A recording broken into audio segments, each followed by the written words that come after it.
In the late 1800s, so at the end of the 19th century, the British come to the conclusion that oil is the new coal, and that the future is definitely going to be oil. So by the end of the 19th century, Standard Oil owns 95% of the US oil industry, and Royal Dutch Shell dominates the rest of the world. Britain has had a long, intertwined history with the Dutch, especially after William of Orange becomes King of England. And so it's not that the Dutch are their enemy, and of course they have a good relationship with us, so it's not that we're their enemy. They're not worried about, oh, at some point the Dutch and the United States will betray them.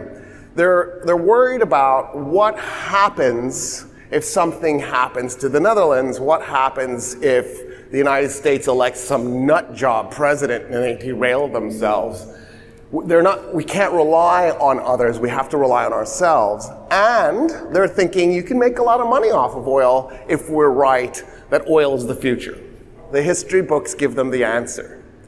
1,000 years ago, the Middle East lit its streets up at night using oil lamps, which meant that medieval Arabs had oil, which meant there was probably oil somewhere in the Middle East.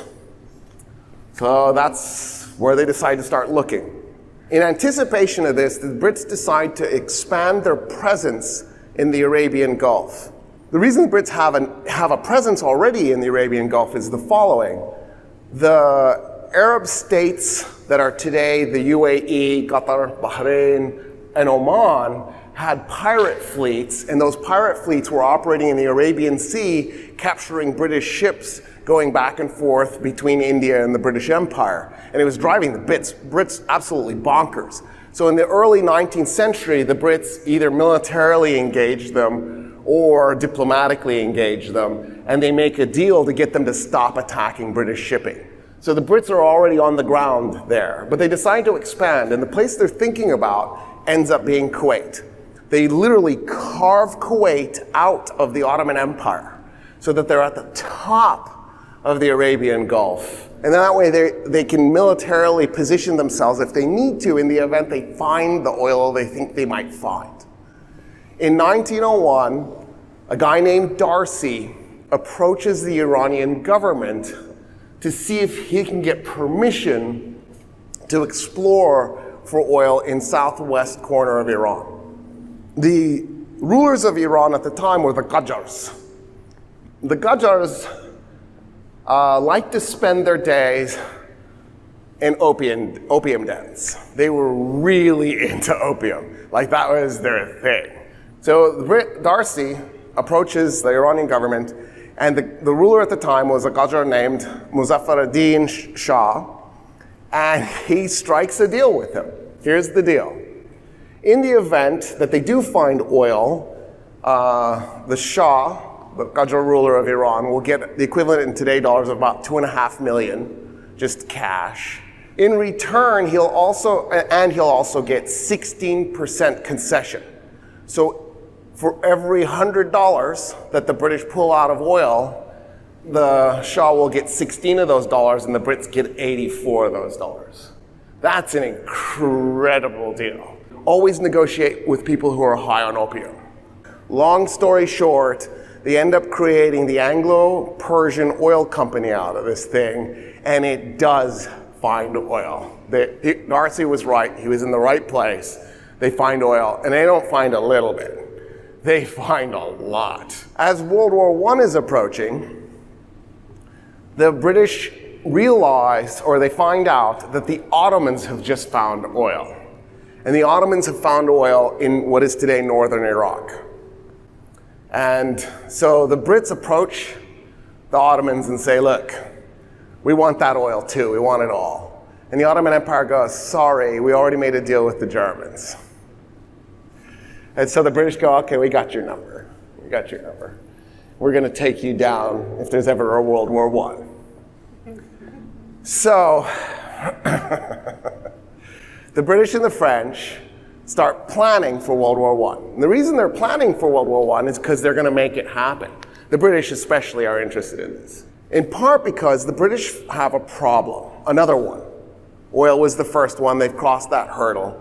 But they have another problem. It's called the German Empire.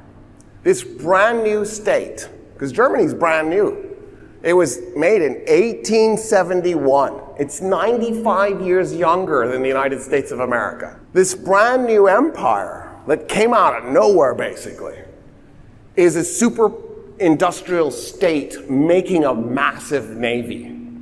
And the German ships are, of course, quality ships that are probably totally over-engineered. And the British ships are good, they're just not German quality. And so the British, every time the Germans build a ship, the British build two ships to make sure. Because the British know if the German Navy ever matches the British Navy. And so the British are stuck in this arms race with Germany. And both states are charging, they're careening towards bankruptcy. They can't keep building ships like this. So the Brits know something has to happen to knock Germany down a notch. And so they're sort of gearing their minds towards eventually doing that. World War I, of course, will break out. Just for the record, as it's unfolding, it unfolds for the dumbest reason on earth. Somebody gets assassinated. Like, who cares? I mean, I think at the end of the day, really, that you're going to start a whole global war for 4 years that's going to kill 13 million people for one dude. Who cares? As the declarations of war are going back and forth, leading towards this inevitable end, the Kaiser realizes this is a terrible disaster mistake, and he starts trying to figure out a way to back out of it. And he's like approaching the Brits going, wait, what are we doing? Why are we doing this? And the Brits are like, no, it's too late. We're doing this. And we wanted this. This is going to happen. The British sit down with the French, and they work out a deal called Sykes-Picot. Sykes is the Brit. Picot is the French guy. They basically whip out a crayon, they take a map of the Middle East, and they just start drawing off chunks of stuff. The Ottoman Empire is the prize. They're going to disassemble the Ottoman Empire. You got to remember, the Ottoman Empire was a global superpower at one point that was the rival of every European state and had higher tech than any European state. The British are going to carve off, when they got their crayon out and they got the map, they're going to carve off the western end of Turkey, so Izmir, and they're going to give that to Greece. They then take Palestine and what is today Jordan, and they draw that off, and that's going to go to the British. Syria and what is today Lebanon is going to go to the French. They actually originally drew Iraq for the French, because that way the French could have the northern Iraqi oil fields. That was the compromise with the French. And then came Iran. Now, Iran was not part of the Ottoman Empire. It was a separate independent state, but the British wanted to do Iran also. So they drew a line through the middle of Iran and split it into North Iran and South Iran. And the British were going to take South Iran, and the Russians were going to take North Iran. And the British know that the Russians are willing to do this because it's something that's already happened where the British got the Russians to help them. Back to World War I. So the British think, yeah, we've got the Russians. They'll just come on in on our side. They'll take the northern half of Iran. They're interested in it. We'll take the southern half. That's where the oil is. The Russians probably don't know. And it'll be perfect. Only it isn't. Because the British weren't counting on something. And that was that Germany would defeat Russia. And by the way, it's not the Russian Empire anymore because they've had these two revolutions. It's now the Russian Soviet Federative Socialist Republic. And so when the war ends, when it's 1918 and the Germans have finally surrendered, the British are like, even if the Russians were willing to do it, we can't work with them because they're communist. So we can't do Iran because the British didn't have the military ability to take the whole thing.